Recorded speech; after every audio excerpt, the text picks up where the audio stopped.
Back in October 2020, I did a stream discussing what I believe the perfect serial killer would look like. One of the characteristics on that list pertained to how some of the most infamous serial killers simply cannot help but mock the police's inability to catch them through either mailed notes or calling the department directly. Dennis BTK Rader is guilty of this. David, son of Sam Berkowitz, is guilty of this. Ted Bundy is guilty of this. The only 3 killers that I know of that ever got away with doing this are the Zodiac Killer, Jack the Ripper, and the Axemen of New Orleans, though I'm pretty sure there are probably others that I'm just not aware of. If you know of any, please let me know in the comments. The subject of this video is no different. His calls to police were the very thing that was both the genesis of his moniker and his ultimate undoing. Paul Michael Stephani, the Weepy-Voiced killer.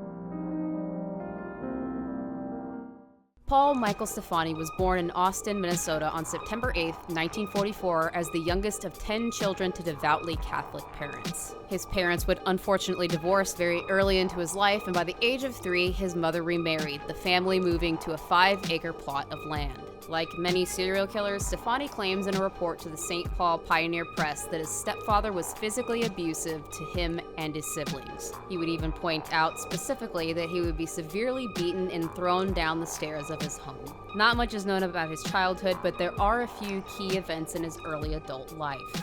The first is that he was diagnosed with epilepsy and mental illness at a very young age. The second is that he moved to St. Paul, Minnesota in the mid-1960s. In 1970, he married a woman named Beverly Leiter, fathered a daughter with her, and then proceeded to get divorced from her in 1975.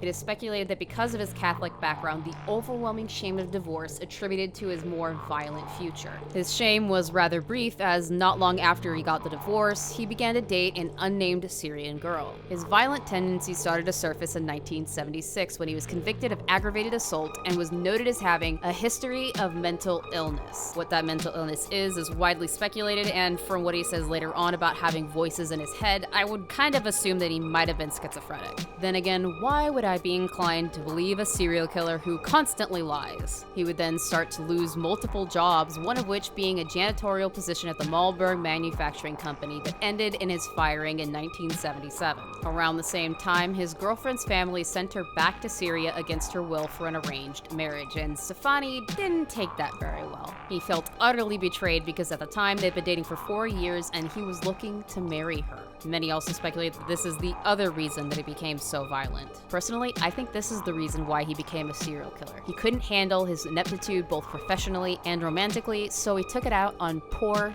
innocent women.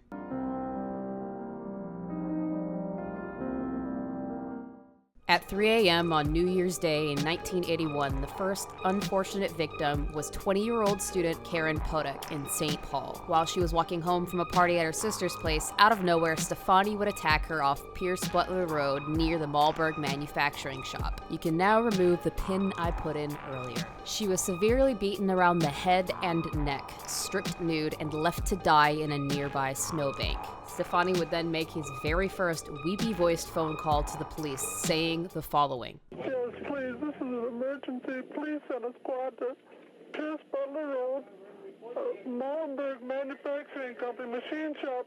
Please, there's an ambulance too. There's a girl hurt there. Can you tell me what happened to her? Just hurry, she's laying on the ground in the back by the railroad tracks, by the edge here. When the police arrived, Podek was barely breathing. Her head was so damaged that her brain was exposed to the elements. Buttons from her shirt were found 50 to 60 feet away from the place of attack, and the trauma was so severe that Podek couldn't remember anything about her assault. Though she would survive, the damage done by Stephani caused an unimaginable amount of pain to not just her, but her sisters, who believed that this was their fault for allowing her to walk home at 12 a.m. on her own. 5 months later, Stephani would strike once again. His next victim would be 18-year-old Pepin, Wisconsin transplant Kimberly Compton. Freshly graduated from high school, Compton had just traveled to St. Paul on June 3rd, the same day she was attacked by Stephani. She was stabbed 61 times in her chest, stomach, and upper thighs with an ice pick and strangled with some shoelaces before being dumped in the bushes by the 35 West roadway construction site. Her body would be found face down and bloodied by 3 teenage boys, who upon calling the police had them rushing out to recover her. There wasn't any identification on her, but they did find a locker key in the pocket of her shorts. This locker key would be traced to a Greyhound bus locker located behind Mickey's Diner on St. Peter's Street, where within that locker was found a book bag and a red purse, which held the identification that finally gave law enforcement her identity. On June 5th, Stephani would make another phone call to the police department and confess to Compton's murder. Oh, you find me? I just stabbed somebody with an ice pick. I can't stop myself. I keep killing somebody. Normally, the police would consider something like this a prank call, but the simple fact that whoever was on the other line mentioned an ice pick, a detail that was not released to the press, made them certain they had their man. He would call in again 2 hours later and be on the line long enough for the call to be traced to a payphone near a bus depot. Don't talk, just listen. I'm sorry what I did to Compton. I couldn't help it. Don't know why I had to stab her. I am so upset about it. I keep getting drunk. I can't think of being locked up. If I get locked up, I'll kill myself. I'd rather kill myself than get locked up. I'll try not to kill anybody else. Unfortunately, by the time law enforcement arrived, Stephani was long gone. Even worse, nobody in the area could give any sort of clues as to who it was that used the phone at that time, and the payphone was covered in so many fingerprints there would be no way to pinpoint his. They would set up a surveillance team to monitor the phone booth to no avail, but they were prompted to look back at their phone records, and what did they find? The Podek call from 5 months earlier. A connection was made, and a task force was put together to find and stop the newly dubbed Weepy-Voiced killer. A snippet of the calls was released to the public, hoping that somebody could recognize this weepy voice and identify who it belonged to. Like the surveillance of the phone booth, nothing came of this press conference, but they did get a huge red herring in the form of Alan Lopez, who confessed to the Compton murder during a triple homicide of his parents and sister. Alan Lopez would later take his own life while incarcerated 6 months later, and the lack of phone calls during that time caused police to become complacent. This complacency would result in a further 2 murders and 1 attempted murder. The first victim was that of Kathleen Greening, a 33-year-old school teacher who had been found dead in her bathtub in July 1982. Because Stephani uncharacteristically didn't do one of his weepy call-ins to the police after her murder, it would go completely unnoticed until he confessed to it in prison just before he, spoiler alert, died while incarcerated. His name would later be found in Greening's address book, and Stephani would put her purse in a mailbox. Put another pin in that purse detail for now. His next victim was Barbara Simmons, a 40-year-old nurse who had the misfortune of meeting him at the Hexagon Bar in Minneapolis. The two met there on August 5th, 1982, after Stephani asked Simmons for a cigarette. Simmons later telling a waitress, "He's cute, I hope he's nice since he's giving me a ride home." As we all are already aware, he wasn't nice, and she wouldn't make it home. Instead, she would be stabbed 50+ times, beaten over the head, and dumped by the Mississippi riverbank. Like with Compton, another young boy would be scarred for life when they found Simmons' body during their normal route delivering papers. He would see a pair of glasses on the ground, step over to investigate, and find her body. Upon their arrival, investigators noted that the stab wounds on her body were circular, as if made by either a Phillips screwdriver or an ice pick. Gee, I wonder where we've heard ice pick before in this story. Just like with Compton once again, Stephani would call the emergency hotline and confess to the murder. Fire emergency. Please don't talk, just listen. I'm sorry I killed that girl. I stabbed her 40 times. Compton was the first one over at St. Obviously, the police would realize that Alan Lopez was not their perp and enlisted the help of the FBI to put together a profile. FBI profiler Kimberly Masnick would describe Stephani as the following during her interview for Mark of a Serial Killer. If you listen to the killer's phone calls, the emotional part of this individual is what's in control at this point. He is going into a juvenile state, he's crying out, and he's acting like a child. This is somebody who's wanting to play a cat and mouse game. FBI Special Agent Larry Breaker would further elaborate in this same episode. He wanted people to pay attention. Now you know who I am. I'm the one who's doing this crime. While St. Paul investigators are working the streets trying to find any sort of lead on Stephani, Minneapolis investigators strike gold. A postal worker would report finding a purse stuffed in a mailbox by the St. Paul Greyhound bus terminal. Yes, the same bus terminal Compton came to St. Paul from. The purse would hold the identity of Simmons, putting a name to the most recent victim, and the second pin is now removed.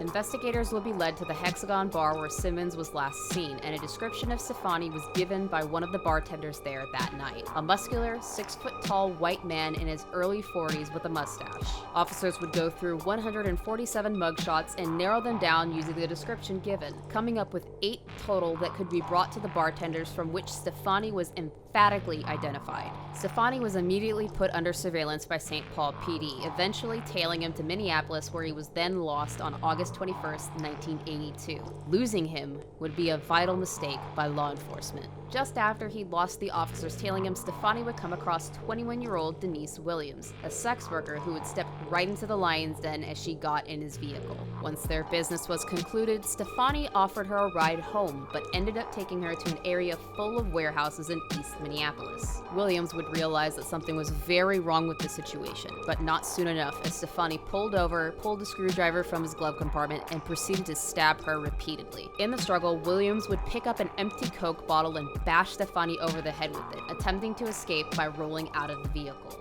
Stephani would make the vital mistake of following her out to continue stabbing her, attracting the attention of a passerby who did try to intervene. Stephani would threaten to attack this bystander, prompting him to call the authorities. Unfortunately, as soon as they got there, Stephani was already gone. Fortunately, they did arrive quickly enough that Williams would survive the 16 stab wounds she received. She would then also identify Stephani as her attacker.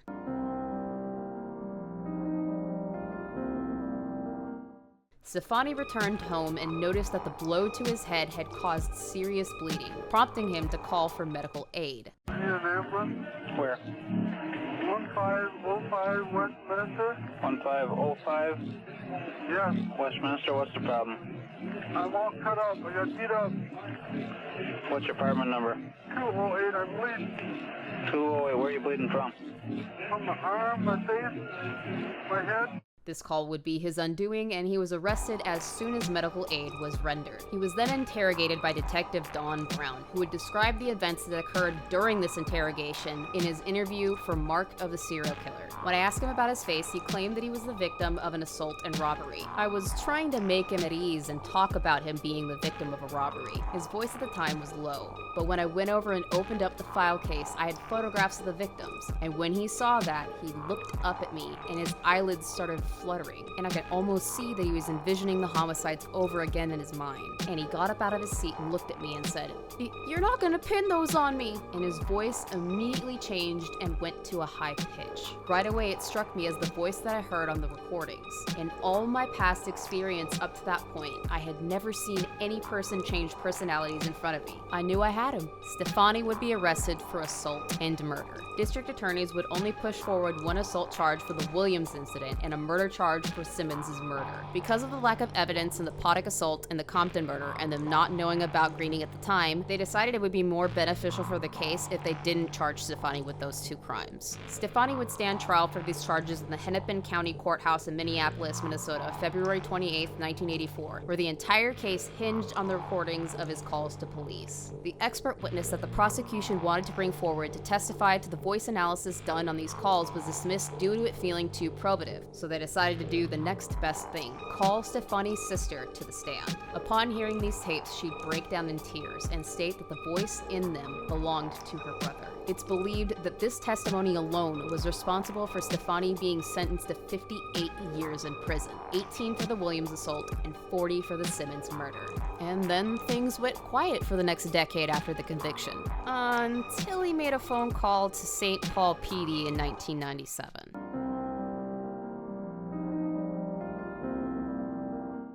After being diagnosed with terminal skin cancer, karma's a biatch, he decided to make one last clearing of his conscience. In exchange for photos of his mother's grave, Stephani would confess to everything he'd done. He would confess to the assaults on Porak and Williams, along with the murders of Compton and Simmons. Police would then learn of Greening's murder as well, though he couldn't really give them many details besides when it happened, that he drowned her in a bathtub, an oddly detailed description of her apartment, and that he'd put her purse in a mailbox. He would also agree to a highly televised interview with investigative journalist Carolyn Lowe, where he would disgustingly recount how he killed Greening in Compton. He would also speak about how he heard voices in his head telling him to kill, exit out, and how he felt guilty because of his Catholic faith. But in all of this, there was one thing that he says that really stuck with me. I ain't saying I don't deserve to go to hell. I mean, if somebody killed my sister, I'd say, yeah. I'd say to myself, gee, they deserve hell.